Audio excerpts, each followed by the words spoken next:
नमस्कार.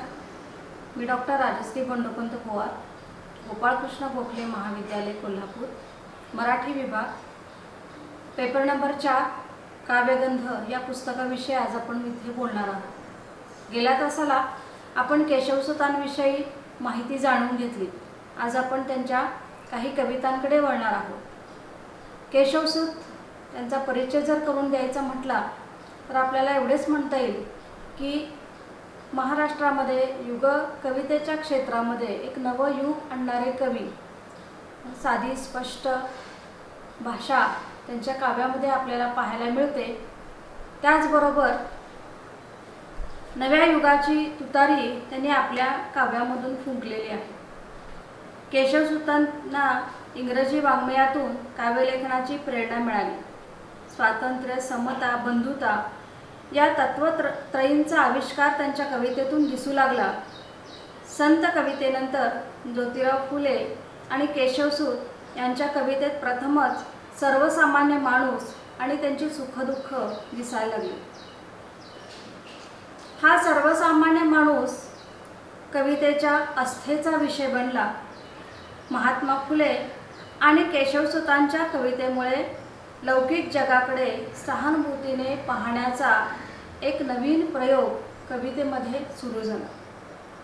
नवी जीवनमूल्ये आणि नवी रचना यांचा मिलाप केशवसूतांच्या कवितेत ठळकपणे दिसला. युगप्रवर्तक विचार आणि निर्भयपणे त्याचा केलेला उच्चार हा केशवसूतांच्या कवितेचा विशेष आहे. मानवी जीवन संकुचित करणाऱ्या अनिष्ट रूढी, प्रथा, परंपरांना मूठ माती देण्याचे, बंडाचे निशाण उभारण्याचे काम त्यांच्या कवितेने केले. एवढेच नव्हे तर धर्म, जात आणि पंथांचा मोठा प्रभाव असणाऱ्या या काळात माणुसकीचा, माणूसपणाचा विचार मांडणारी कविता केशवसूतांनी आग्रहाने लिहिलेली दिसते. नव्या युगाचे भव्य दर्शन त्यांच्या काव्यदृष्टीतून आपणाला होताना दिसते आणि तेच त्यांनी मराठी वाचकांना आपल्या काव्याच्या माध्यमातून घडविले आहे. प्रचलित धर्म आणि जात व्यवस्थेतून निर्माण होणाऱ्या विषमतेमुळे दुःखी होणारे मानवी मन पाहून केशवसूतांचे अंतःकरण प्रक्षुब्ध होत असे. प्रक्षोभाची ही भावना त्यांच्या कवितेतून आविष्कृत झालेली आहे. त्यांची कविता म्हणजे स्वातंत्र्य, समता आणि विश्वबंधुता यांचा काव्यमय मिलापच आहे असे म्हणावे लागेल. समाजाच्या रूढीग्रस्त मानसिकतेवर हल्ला चढविण्यासाठी कवितेतून त्यांनी बंडाचे निशाण उभारले. भावनांची उत्कटता हा त्यांच्या कवितेचा प्रमुख विशेष आहे. क्रांती आणि प्रक्षोभ हा त्यांच्या काव्याचा आत्मा आहे. विचार सौंदर्य हे त्यांच्या काव्याचे प्रमुख लक्षण आहे. सफाईदार रचना, नादमधुर शब्दरचना, पदलालित्य यापेक्षा उत्स्फूर्तपणे साकारलेल्या ओजस्वी विचारांना त्यांच्या कवितेमध्ये महत्त्वाचे स्थान आहे. नेहमीच त्यांनी आशयाला प्राधान्य दिल्याचे दिसते. शैली संपादण्यासाठी त्यांनी सतत प्रयत्न केला, मात्र शैलीसाठी आशयाचा बळी देताना ते दिसत नाही. त्यांच्या समग्र कवितेचा विचार करता आशावाद, आत्मविश्वास, बंडखोरीची भाषा, दंभाला विरोध यासह हळवेपणा, निराशा आणि वैफल्याची जाणीव त्यांच्या कवितांमध्ये दिसते. वृक्ष व्यवहारापेक्षा सौंदर्याचे प्रेम त्यांना अधिक आकर्षित करीत असे. त्यांची वृत्ती रोमॅन्टिक होती, त्यामुळेच त्यांनी उजळ माथ्याने व्यक्तिस्वातंत्र्याचा पुरस्कार केला.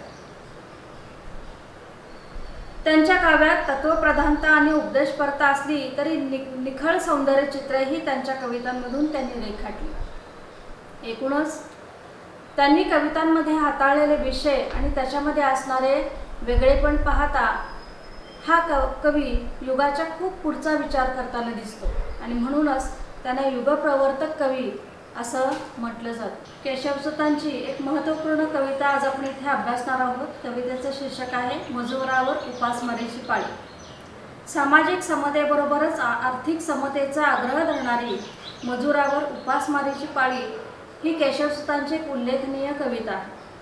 कष्ट करण्याची तयारी असलेल्या पण हाताला काम मिळत नसल्याने उपासमारीमुळे दुःखी झालेल्या मजुराचे मनोगत असे या कवितेचे स्वरूप आहे. सूर्य मावळतीकडे झुकला आहे, सर्वत्र आनंदी वातावरण आहे.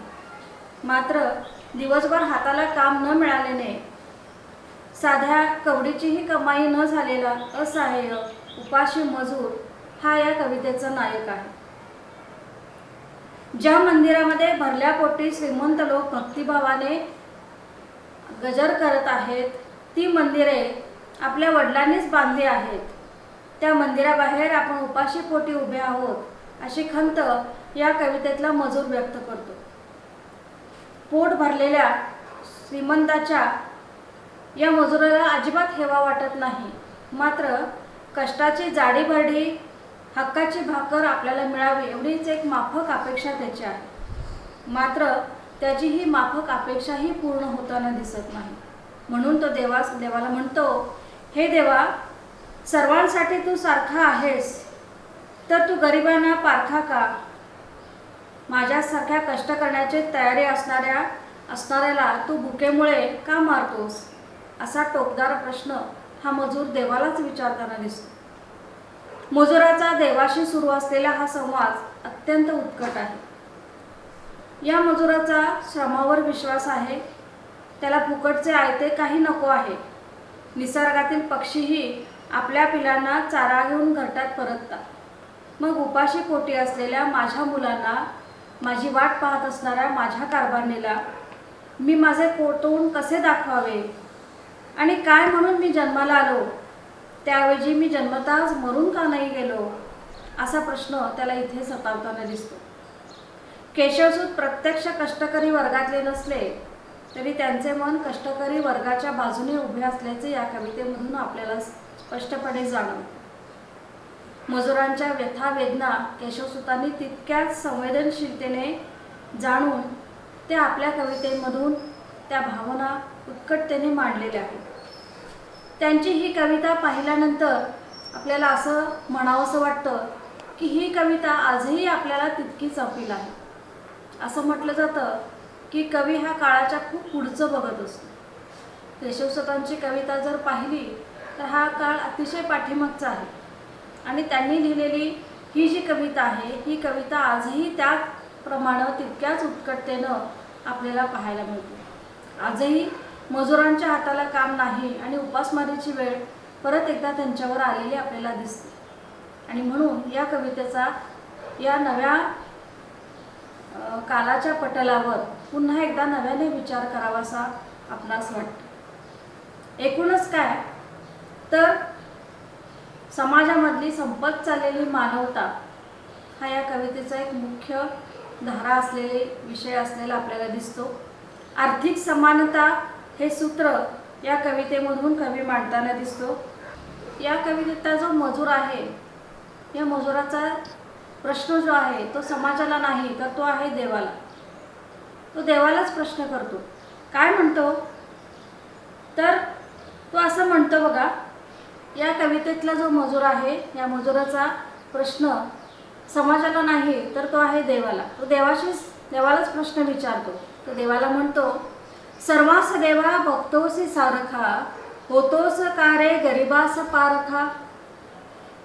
काहीस सुग्रास सदन्न तू दिले, साधी आम्हाला भाकरही नका मिळे.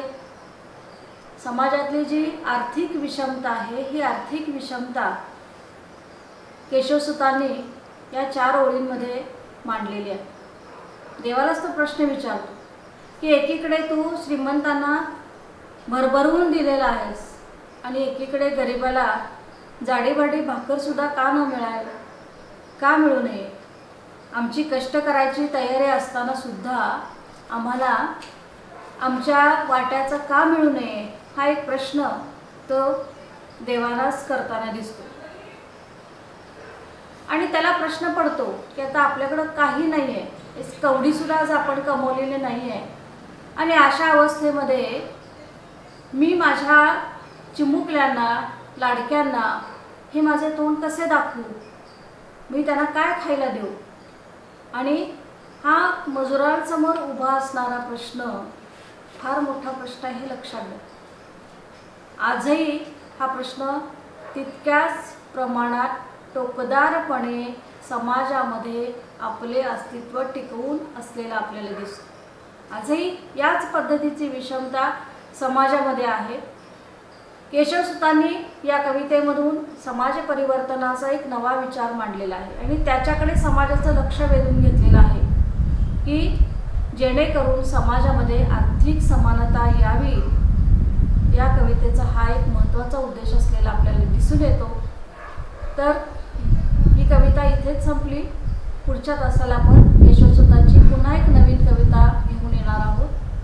तर चला परत आपण पुढच्या तासाला भेटू। धन्यवाद।